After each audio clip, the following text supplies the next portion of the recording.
I am joined here in studio by Professor Susan Booysen and Ebrahim Fakir. I don't know if you picked up anything from new or different from that IEC briefing.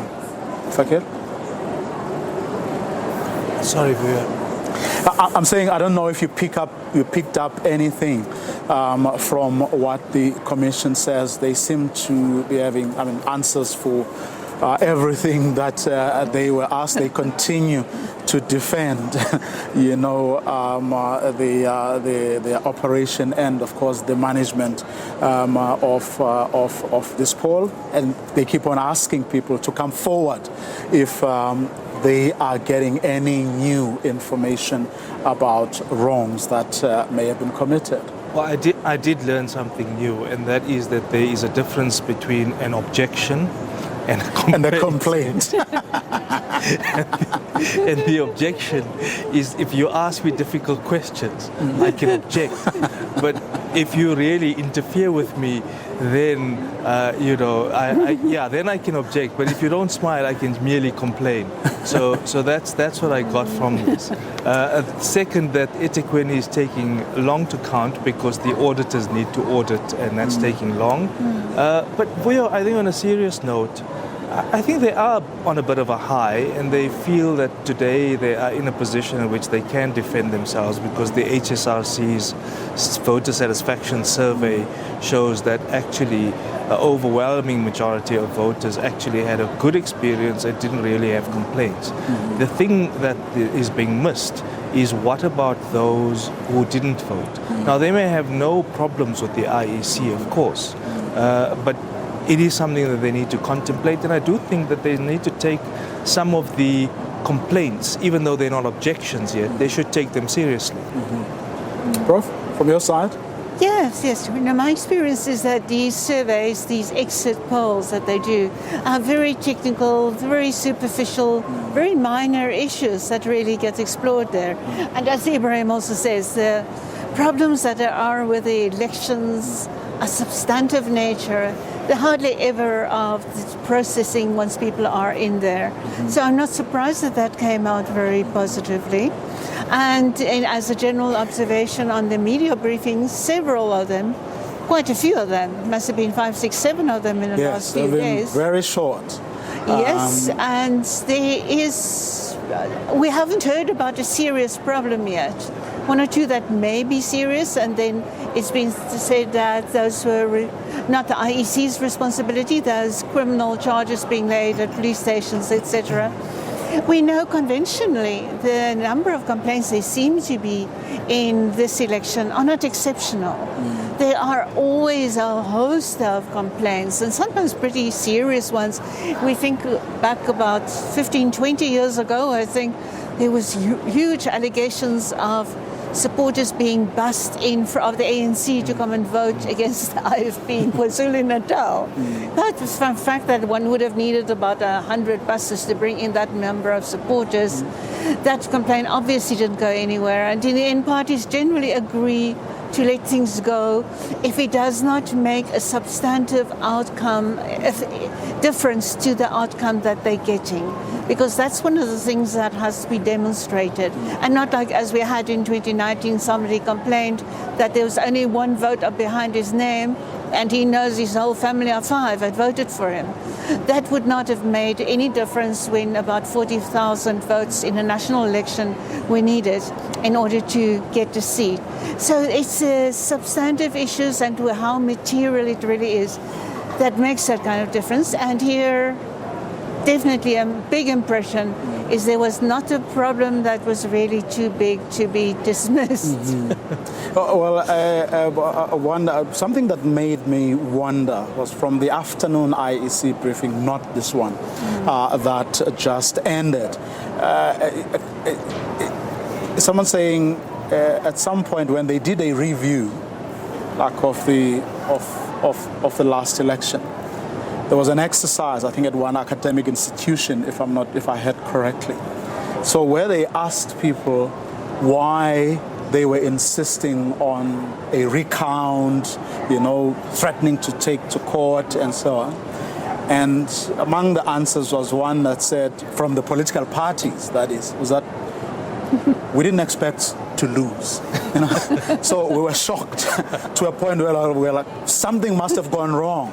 But from the campaigning and our own internal polling and all of that, we felt we were deserving of a much better performance than what we actually saw. One wonders how much of the complaints that we've had, or the objections, have to do with the fact that people can't believe what they are seeing on that board. No, but this is the thing about transparency on the part of the IEC. I think, you know, in previous elections, and Prof might remember this, is that there were always briefings about the objections, not the complaints, but the objections.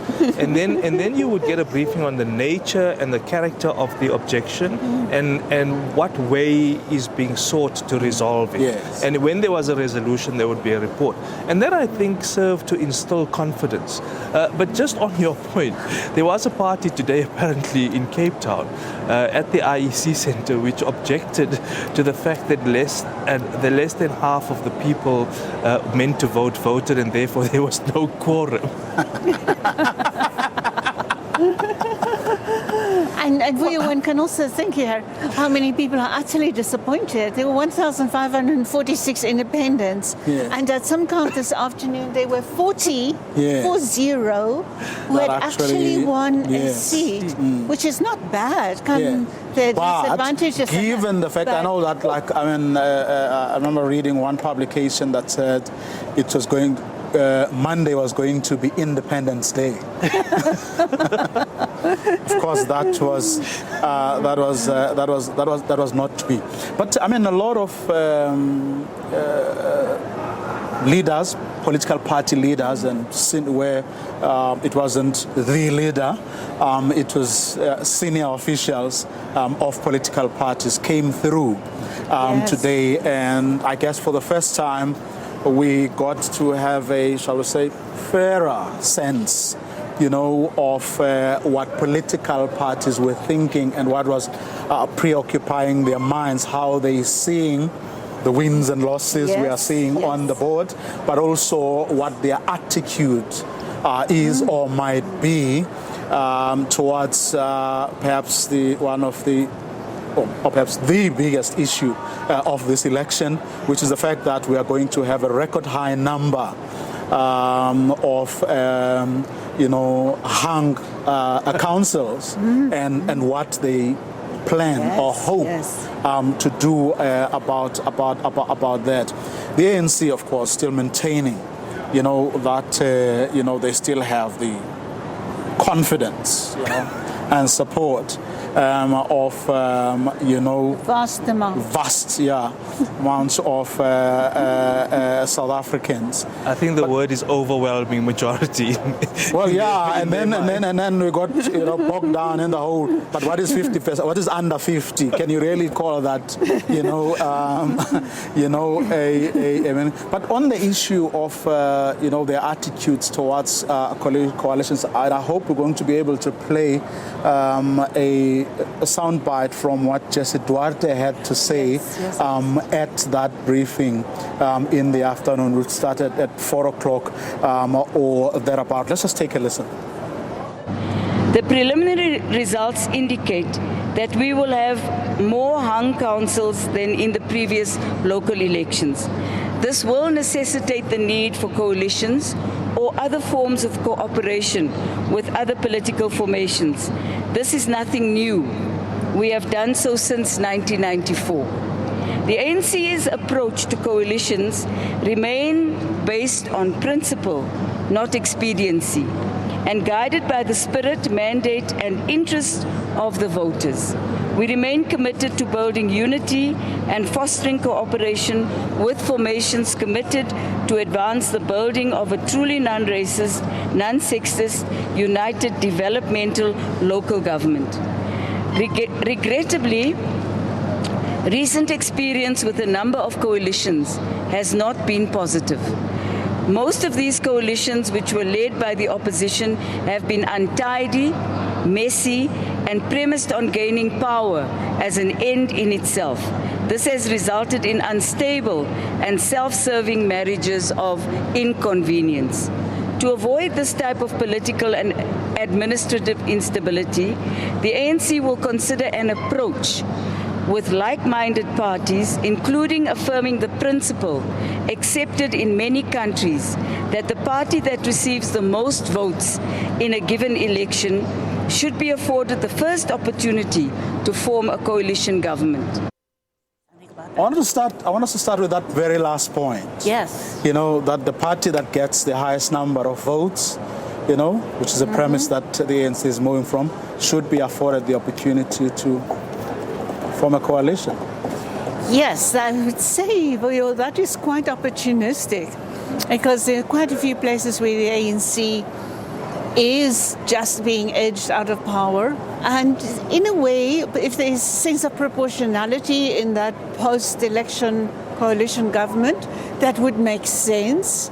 But we know that is not the way coalition politics have been working in South Africa. And all the political parties, I would say, have an equal right to constitute that coalition government. Because in the end, they are going to all represent the proportions of voters that voted for them. So proportionality comes into it in that way. So I think it was an opportunistic move to give some kind of articulation to what I believe the ANC and the National Working Committee will be deliberating on Friday, and is a coalition's task team that has been or will be meeting before that to devise strategies. Currently have already started or begun I believe so. doing some work. Jeff Khadebe is one of those people. Some NEC members are part of I that believe arrangement. so, yes, trying to work out a strategy, because I do not believe they had anticipated the scale of the losses. They had still thought it was great, a bit of setbacks, but they will be pulling it off. And they did not actually pull it off. And I think the total scope of what has been happening this week, national projection, provincial projections, core municipalities, metros, and many, many others, 52 by last count, hung in a hung-back basket, if one could call it that. I believe that is way beyond that what was expected. And so it is a tightly developed strategy, I think, that is taking space to regain some strategic foothold. Your thoughts, Ebrahim? Well, my thoughts were that I don't know what principles Jessie Duarte is talking about, because she says their thinking is based on principles, not expediency. But what principles? The principle of the only principle I got is proportionality. So they need to tell us what these principles are before we can assess whether their principles are proper or not, and whether those principles are going to serve the interests of society generally and stability and institutional development, or whether their principles are in fact bordering not on expediency. Prof is very kind to call it something else, and she says it's opportunistic. It's a little worse, Prof. It's actually completely expedient. So we don't know what informs their thinking. But I think parties need to start to realize, right, that the coalitions have to be constructed in ways in which certain values are espoused. I think the value of proportionality is important.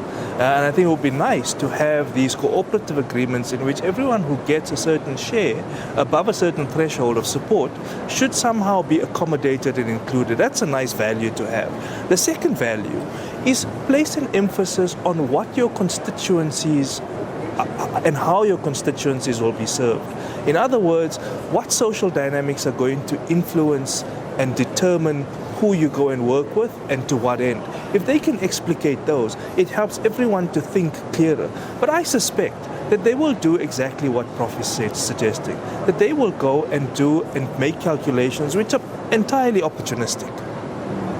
But I mean, isn't it precisely because people felt that the ANC in particular had actually betrayed the principle or the principles that the party says it is about, that they are finding themselves in the situation that they are in now?